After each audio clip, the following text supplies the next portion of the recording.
You're back with The Nation. Well, Murray McCulley hinted that Athletics New Zealand may be in for a similar inquiry like that which Swimming New Zealand has just undergone. Here are some quotes from the most recent report on swimming by Chris Moller, released in June this year. The board has lost the support, respect and hence the trust of the sport, which makes it impossible for them to lead the sport into the future. And the sport is aware of a number of individuals within the sport who in themselves must stand accountable for the dysfunctional relationship the sport finds itself in. So success at the next Olympics in Rio will depend on whether some sports can get their respective houses in order.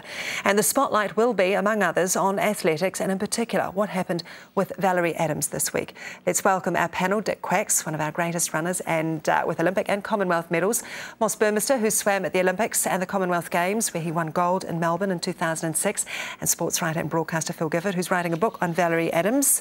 Good morning to you all, gentlemen. Thank you so much for coming in. Phil, if I can start with you. The Minister, Murray McCulley, said he will be meeting with Valerie Adams' coach. How serious is that, do you think, where a minister's involved speaking with a coach about an incident at the Olympics? Well, ultimately, the funding for the New Zealand Olympic Committee and elite sport in New Zealand does come from the government. I mean, well, it comes from us as taxpayers, first of all, but it does come from the government. I would suggest very, very serious, because personally, I think what's happened to Valerie Adams, let's just talk about the management of the team. These guys, and particularly Moss, are probably better geared to talk on a global scale about what's happening in the sport and high performance. But very specifically, what happened to Valerie Adams with the non-registration was unconscionable. It should never have happened. And it's basically unforgivable. And one of the things about it that is just a very simple sort of thing. During the week, I spoke with Ron Scott, who was the chef de mission of our team in Los Angeles in 1984. And believe it or not, exactly the same thing that happened to Valerie could have happened to our kayaking team, who won 4 gold medals. The reason it didn't was because the system that Ron Scott had in place was that he, as chef de mission, every day did the very, very boring task of going to the Olympic Games officials and double-checking that the forms had been filled in properly and that everything was good. When he got there, he found that the kayak forms had disappeared, but there was no panic, and the kayak team never even knew about it because he was able to fill out what had to be filled out and put them through. Now, for some reason, since 1984, that system obviously has been dropped. And it's, look, on the one hand, you could say it's a small thing, but in actual fact, I think it's probably getting your athlete to the start line is the most important job that officials have. Well, they have named the New Zealand Olympic Committee. They've come out and named Raelene Bates, which is quite controversial in itself. Dick Quax, do you think the chef de mission should take this a little bit more on his shoulders as well? Dave Curry. Well, I think that one of the things that he should have done, and that should have been done, is there should have been more than one person involved in this process. I think the system has let them down, and somebody else should have overseen the fact that every T was crossed, every I was dotted, and that every box was ticked.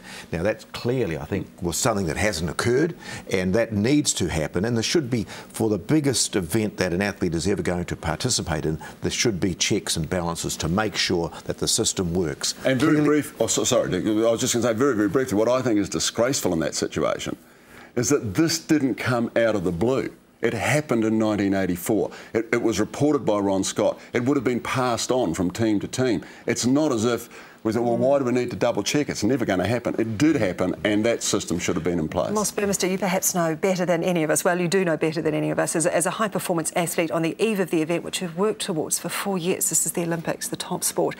What do you think would have gone on in Valerie Adams' mind in the hours before she was due to compete when she saw that? It's definitely affected her. As an athlete, when you're heading into a competition like that, you're trying to minimise everything, all the distractions, so you can focus just on your main event and what you have to do. And so you're taking out all the things that are, as we say, distractions, and really focusing in on that, narrowing in. And you do plan for what-ifs, like the what-if something goes wrong. But this is a what-if that you just would never think of, a blunder that just shouldn't have happened. So, it was really left field, and I think it threw her off a lot. Dick, what do you think, or what do you make of sports administration in this country in certain areas? For example, athletics. Have our administrators not kept up to the same level as our athletes in becoming professional? Are there too many amateurs involved? Well, there probably are a lot of amateurs involved who are part-time people, and so that probably there needs to be some change in that, but there needs to be some support, and there needs to be some support for professional administration. There needs to be more support for professional coaching.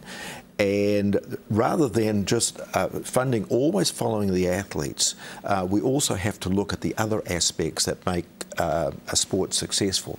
Coaching is very, very much at the top of that pyramid.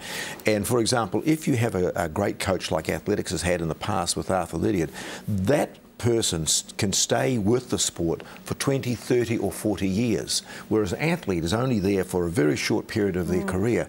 And I think that rowing have been very successful because they do have a very, very good coach.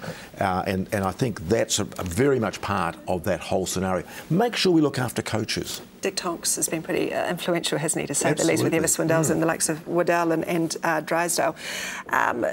Phil Gifford, how can some sports such as rowing New Zealand get it so right and some not? Swimming, triathlon, athletics. How can they get it so right at administrative level with rowing, but other sports just fall away? Well, I think it's the same in sport as it is in business, Rachel. It's the people.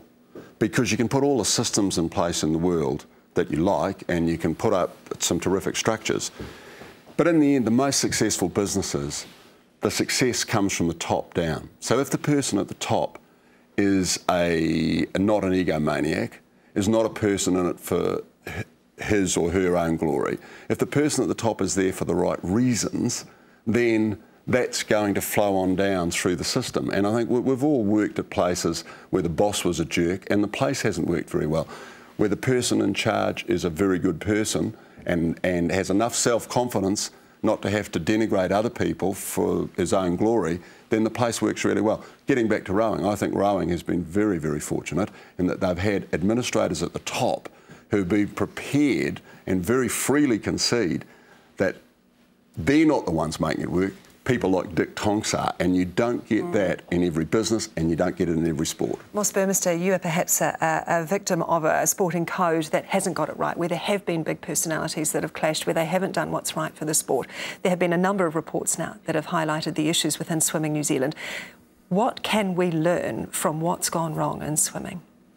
I think one of the biggest things is that the athletes and the coaches and the team that's making that performance work has to be the centre of attention.